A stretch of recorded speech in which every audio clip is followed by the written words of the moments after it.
Germans are showing the world who the big boys in the world of football are.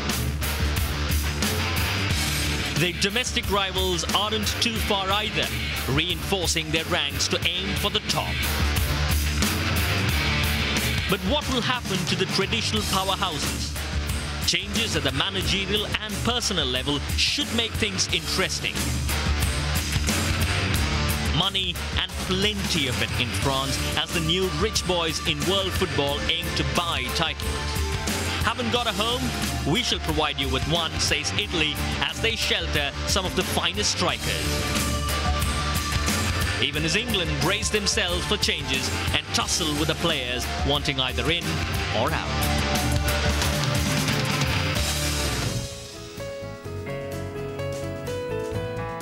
We're closing in on the beginning of a brand new season of European football. As ever, there's plenty to chat about. I'm Radhakrishnan Srinivasan. You're watching Dialysis for Sport. As ever, giving me good company is a very special guest in Paul Masefield. Plenty to talk about him as well. He's travelled across the world, currently residing in Singapore and Malaysia. To be honest, Paul, wonderful to have your company right here in Mumbai. Incidentally, what are you doing in Mumbai? I've just been appointed as a technical director for a company called KOOH Sports. They're a big organisation that goes out and basically provides sports for kids. Everything from cricket to hockey to basketball to athletics. And they set up academies. And we're not just talking about the metro cities, we're talking getting inside of India. And that's why I've really enjoyed this trip, because I've managed to go and see cities and towns that I never knew existed. So that's my ignorance that's been put to rights. But it's been fantastic. And being able to be there with the kids and do some stuff with the kids is great.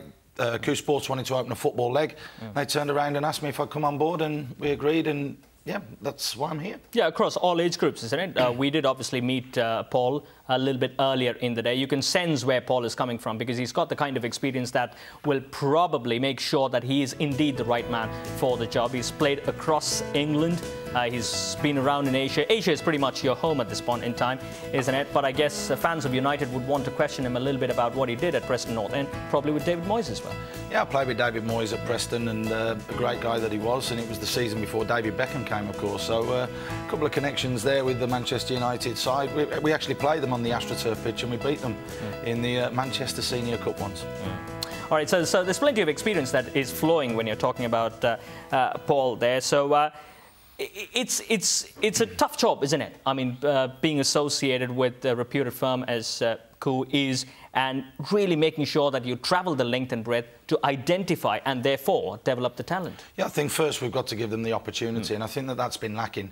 The Indian Football Association have been working hard behind the scenes, and also it's very difficult to work with the state sides as well. So there needs to be some sort of confirmation that's put down at grassroots level. Our job is to go out there and give these kids the opportunity to play first and foremost, which is to increase the talent pool base for Indian football eventually in 5, 6, 10 years' time, so that then good players can be identified within that process and pass through the system and really go on to represent India and develop as footballers as well.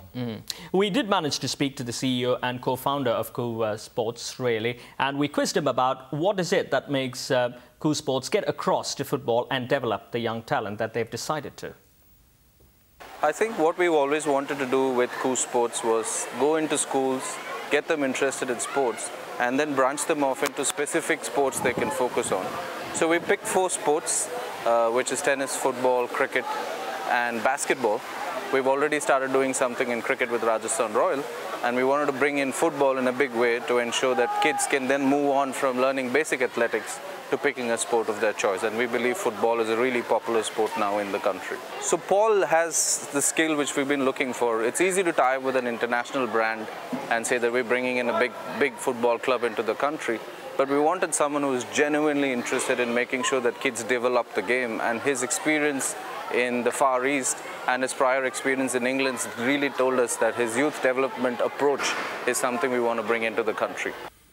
Yeah, that's so very critical, isn't it? Because, I mean, you can probably look at the biggest of global stars in the world of football. That could be just a bit of one-off. But here you are, sitting here, having worked so much at the grassroots level. So that kind of time and effort is so very important in promoting, in a sense, Indianness in football as well. Because you could see a lot of people wearing the jerseys of Robin van Persie or Messi and stuff like that, that Indianness and taking pride in you being a part of India and still playing football? I really enjoy it. I really, really enjoy it. And nothing gives you greater pleasure than when you've worked with the kids and you're doing things with them and you see them replicate what you're trying to teach them and what you're trying to educate them in. I mean, I've been all over the place, and we're heading further south over the next week as well. So the north area, they just lack the basic development skills that should have been installed in them as young children. Now, I want to see that happen. I want to be part of that, and it's great when the kids actually physically do it, when they can control a ball, when they can pass a ball, when they move.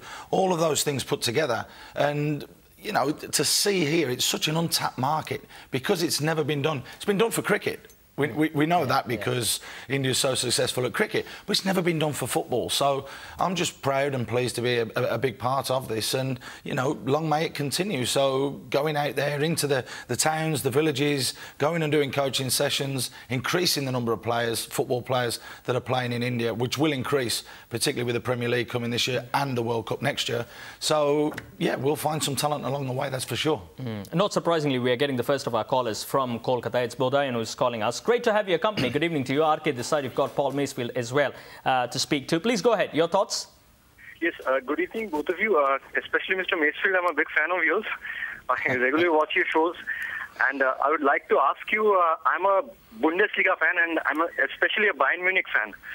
Do you think Bayern Munich will be able to repeat their treble-winning season once again this season? Because now Pep Guardiola has come in. Do you think he will rock the boat a little bit, maybe unsettle a few players? No, I don't think that he's going to do that. I think he's came in and he made his statements clear very, very early. The biggest thing that he did was that he learned German straight off the bat during his year sabbatical. So already he'll have the respect of the players and the management and the staff. And already the press they're well on his side. He came in and said, I'm not going to change the way that they play football. I'm not bringing my Barcelona brand here. The team is good enough. I will see what I'm going to do when I start working with the players. And that's exactly what he's done. He's made one or two changes. He's looked to bring one or two players in that he feels could be key and critical. But definitely domestically, I see Bayern dominating yet again. But the Champions League, something just tells me it's not going to be Germany next year because it's one of the hardest competitions to retain. I don't think anybody's ever done it, won it back-to-back since it became the Champions League. So if Pep Guardiola was to do that with Bayern, that would be a first as well. But good days ahead for Bayern Munich. Yeah, I'm sure we'll, as we go along during the course of the next 45 minutes or so, we'll discuss different leagues. Understandably, the first of those questions coming through from Kolkata and about the German champions and the Champions League winners in Bayern Munich. Thank you so much, Bodayan, for speaking to us from Kolkata. Time to head into a very quick break at this point in time on Dial S for Sport. But as we go in, let's listen in from Prabhu Srinivasan yet again about what the future holds in store as far as this initiative is concerned. So the long-term vision for KOOH would be to own a youth football club. I think that's what we want to get to in 2 years from now.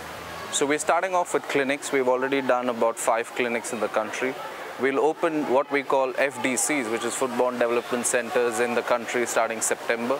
We'll have about 6 football development centers by March, and we hope to scale that up to about 20 in 12 months to 15 months time. And from there, we'll be able to identify talent, we'll do leagues, and then hopefully some of them will be a part of the KOOH football club team.